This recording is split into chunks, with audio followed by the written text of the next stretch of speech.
Hai guys, jadi kali ini aku mau buat video tentang tips pertama kali ke luar negeri atau tips ke luar negeri untuk pemula. Ini aku sebutin dulu semuanya, poin-poin yang aku buat, dan ini berdasarkan pengalaman aku ya. Jadi aku sebutin dulu, nanti di akhir aku jelasin satu persatu. Jadi yang pertama itu ada paspor, yang kedua menentukan waktu liburan, yang ketiga budgeting, terus yang keempat itinerary, yang kelima packing, yang keenam persiapan mental, ketujuh masalah transportasi, dan 8 masalah oleh-oleh. Jadi habis ini aku jelasin langsung ya. So good, it's so bad, it's so bad, it's so new. I'm wishing at the end of June. Oke, kita masuk ke poin yang pertama ya, paspor. Jadi saran aku buat kalian yang memang pertama kali ke luar negeri itu mending ke Southeast Asia dulu aja. Jadi negara yang memang gak perlu visa, karena ya walaupun aku belum pernah ke negara yang ada visanya, tapi dengar-dengar cerita tuh emang ribet gitu loh ngurusnya. Nah, kalian kan baru pertama kali, mending ke Southeast Asia dulu yang pakai paspor dulu. Jadi kayak misal ke Singapura, ke Malaysia, ke Vietnam, Thailand, Myanmar, kayak gitu. Kalian cek ombak dulu lah, lihat suasananya kayak gimana, vibes-nya kayak gimana, orang-orangnya kayak gimana. Jadi yang pertama itu paspor, gak usah yang visa dulu gitu. Nah, kita masuk yang kedua. Yang kedua itu tentukan waktu liburan sebelum atau sesudah high season. Jadi kalau kalian liburan pas high season itu harga tiket itu bisa 3 kali lipat, 4 kali lipat mahal lah intinya. Jadi mending kalian kalau liburan itu sebelum high season atau sesudah high season. Jadi high season tuh kayak lebaran, tahun baru, Natal. Itu kan memang yang liburnya panjang, orang-orang juga banyak liburan di waktu itu gitu loh. Tapi buat kalian yang baru pertama kali ke luar negeri, mending cari sebelum atau sesudah high season aja, karena itu harga tiket semuanya tuh jauh lebih murah gitu. Nah, yang ketiga itu adalah budgeting. Nah, ini yang menurutku yang paling penting sih, budgeting. Jadi kalau dari budgeting itu kalian tadi kan udah nentuin ya mau sebelum atau sesudah high season nih. Misal aku mau ke Singapura bulan Agustus, kalian harus sudah mulai budgeting dari bulan Januari lah. Paling nggak kalian udah nabung dari bulan Januari. Nah, kalau aku biasanya aku pakai Genius fitur Dream Saver. Ini nggak sponsor ya, tapi memang aku suka fiturnya. Jadi aku pakai Genius Dream Saver. Di situ aku bisa tentuin, oh aku mau ke Singapura bulan Agustus, aku perlu uang 5 juta. Oh berarti aku sebulannya harus nabung 700.000 misal kayak gitu. Jadi itu ada trackingnya gitu loh. Kayak kalian tiap bulan nabung 700 dan jangan sampai tabungan untuk liburan itu kalian ambil gitu. Jadi kalian harus komitmen dalam diri, ini uang buat liburan dan aku nggak akan ambil kayak gitu. Budgeting, nabung ya, nabung itu penting banget. Terus kalian perbanyak riset lah. Misal kalau aku ya mau ke Singapura gitu, aku ke Singapura masalah cari budget makan ya, aku searching harga McD Singapura gitu. Oh, di Singapura McD itu 50 ribuan, berarti sehari aku makan 3 kali, ya kali 3 150, ya kira-kira buat makan 200.000 lah gitu. Jadi kalian kira-kira aja, kalian mau ke Kuala Lumpur, cari harga McD Kuala Lumpur. Jadi seenggak enaknya kalian makan tuh masih enak gitu loh.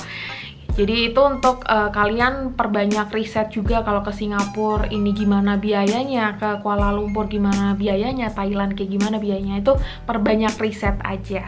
Tadi nabung, perbanyak riset. Terus juga memang setiap orang style untuk traveling kan berbeda-beda ya. Jadi ada yang backpackeran, ada yang suka mewah. Jadi itu tergantung pribadi kalian masing-masing. Kalian mau liburan yang kayak gimana gitu. Kalau misal mau yang ngirit, murah, ya disesuaiin aja gitu. Dan yang gak kalah penting itu adalah budget flight. Jadi budget flight itu memang yang persenannya istilahnya lumayan gede gitu lah. Tips dari aku itu harus mencari tiket promo atau tiket itu jauh-jauh hari sebelum kalian liburan. Jadi nggak mendadak hamin berapa minggu, hamin 1 bulan ya. Kalau kalian anak sultan it's okay lah. Tapi kalau kalian emang baru pertama kali keluar negeri, kalian nabungnya juga susah gitu kan. Saran aku cari tiket yang murah aja, tiket promo. Nah, aku biasanya pakai 3 aplikasi. Yang pertama itu AirAsia. Jadi aku kalau keluar negeri itu cari AirAsia karena tiketnya paling murah ya, AirAsia. Terus aku pakai Traveloka, biasanya aku cari hotel plus flight paketan gitu, biasanya ada yang murah. Terus yang ketiga itu aku pakai Agoda. Di Agoda juga harga hotel itu juga murah-murah. Jadi aku pakai 3 aplikasi itu untuk cari tiket flight, baik flight maupun hotel gitu. Nah, kita sekarang masuk ke poin keempat. Jadi keempat itu ada itinerary. Jadi kalau masalah itinerary ya itu sekarang tuh kalian gampang banget bisa cari di Google. Misal kalian mau ke Thailand ya, itinerary Thailand itu pasti banyak yang udah nulis.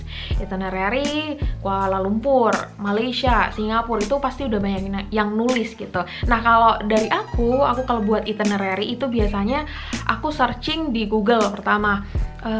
Tempat wisata instagramable di Kuala Lumpur atau tempat hits di Singapura kayak gitu. Aku searching, aku bikin listnya tuh, tempat A, B, C, D, E kayak gitu. Aku udah buat listnya. Tapi biasanya kalau kita cari googling itu tempat wisatanya tuh selalu mainstream gitu loh. Kayak misal di Kuala Lumpur ya Twin Tower, di Singapura ya Merlion kayak gitu kan, yang udah mainstream. Biasanya aku cari yang gak mainstream itu semacam cafe-cafe atau tempat-tempat hidden gitulah. Itu aku dari highlightnya selebgram yang aku follow. Jadi kadang kan kalian juga kalau misal follow artis kan ada tuh highlight jalan-jalan kemana. Nah, aku biasanya cari dari situ. Misalnya di yang Kuala Lumpur, aku lihat, oh ini ada cafe lucu nih. Di Singapura aku lihat ada cafe lucu, Thailand juga, wah ini lucu nih di mana. Nah, aku juga catetin tuh. Aku catat tempat-tempatnya, cafe-cafe lucu, aku catat semua.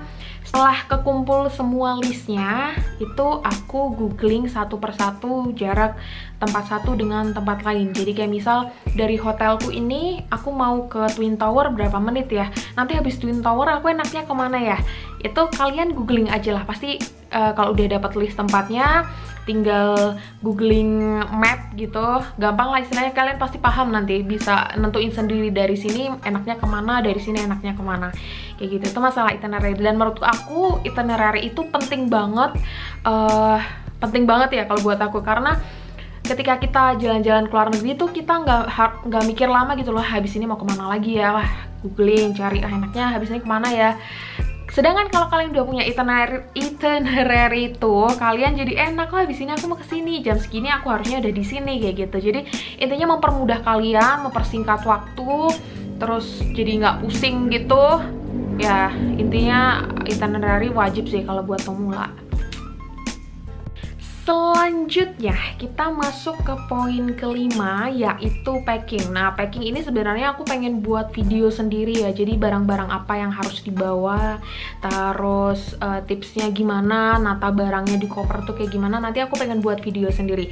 Nah, intinya di poin packing ini kalian harus membawa barang secukupnya, jangan berlebihan. Jadi pengalaman aku dari ke Thailand, Singapura, Kuala Lumpur tuh kayak yang Thailand tuh ribet banget. Jadi kayak aku sepatu tuh bawa 3, 4, terus celana atasan sehari tuh 3 kali ganti terus, tas juga bawa banyak. Jadi kayak aku tuh pengen foto setiap outfit tuh beda-beda gitu loh.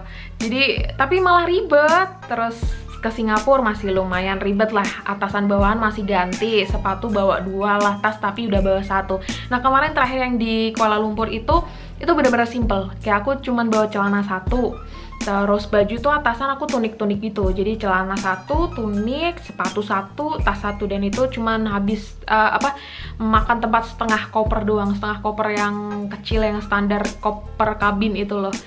Jadi nanti aku kasih tipsnya deh di video selanjutnya.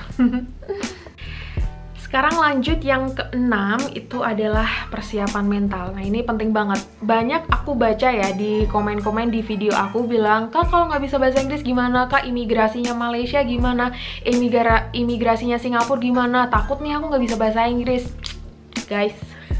Jangan takut kalau kalian nggak bisa bahasa Inggris, serius. Kalian ini masih istilahnya kayak di Southeast Asia, kalian punya handphone, ada Google Translate, gampang lah kalian kalau misal mau cari, mau tanya ini di mana ya, ketik aja Google Translate, kalian tinggal ini ngomong ke orang sananya gitu. Tapi intinya kalian harus ramah ya, kayak excuse me, kayak gitu, senyum, karena nggak semua orang di luar negeri itu bisa menerima kalian gitu loh.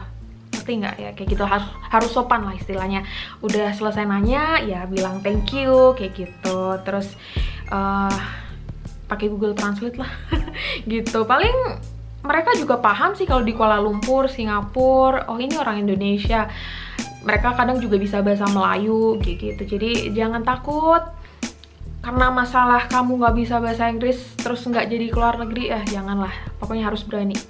Kalian harus pede, harus ini. Kalau nggak keluar negeri nanti gitu ya. Ada teknologi, ingat, dimanfaatkan.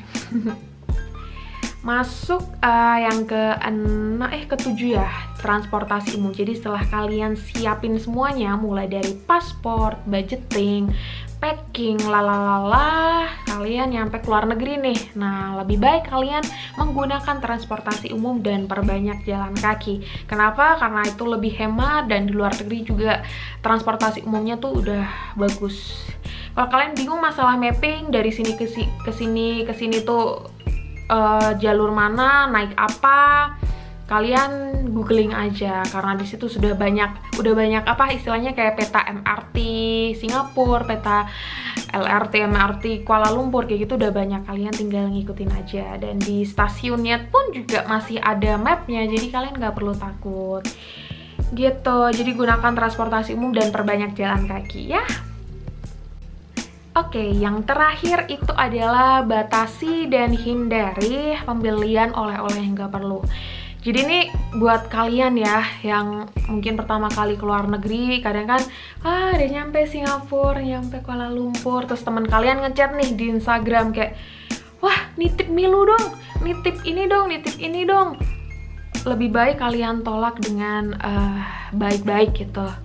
Karena kalau berdasarkan pengalaman aku tuh udah ngeset, aku budget segini, buat oleh-oleh segini, jadi aku bawa uang segini nih, udah cukup nih buat aku sendiri gitu. Sedangkan ketika temen kalian nitip tuh kayak budget tuh jadi ini lagi, wah aku harus narik ATM lagi, mana biayanya kan juga mahal kan tarik ATM di luar negeri. Terus intinya kalau dari aku, tips dari aku, kalau ada temen kalian yang nitip oleh-oleh atau nitip apa, lebih baik kalian tolak dengan baik-baik. Bilang bagasi tuh sekarang juga mahal coy. Bilang aja, koperku udah penuh, terus aku kesini juga emang mau jalan-jalan aja gitu. Besok lagi ya, doain rezekiku lancar biar aku bisa open just tip di sini, misal kayak gitu. Nah, kecuali kalau kalian mau open just tip, itu terserah ya, kalian mau ngambil titipannya siapa-siapa aja karena kalian kan just tip tuh. Tapi kalau kalian untuk pas lagi traveling ke luar negeri terus ada yang nitip, itu saran dari aku mending gak usah deh, karena itu nanti akan merusak budgeting kalian. Pengalaman aku gitu. Jadi itu aja guys tips dari aku buat kalian yang memang pertama kali mau keluar negeri. Itu tips dari aku, semoga bermanfaat. By the way, ini aku one take only karena di luar banyak ponakanku, terus aku kayak capek kalau harus ngulang-ngulang. Jadi kalau ada suara-suara berisik mohon dimaafkan gitu. Semoga bermanfaat, semoga yang nonton video ini kalian tahun ini bisa ke luar negeri ya, amin. Tentunya setelah COVID ini selesai ya, COVID-19 ini selesai. Pokoknya entah tahun ini, tahun depan, semoga disegerakan bisa jalan-jalan ke luar negeri, dilancarkan rezekinya, sehat selalu.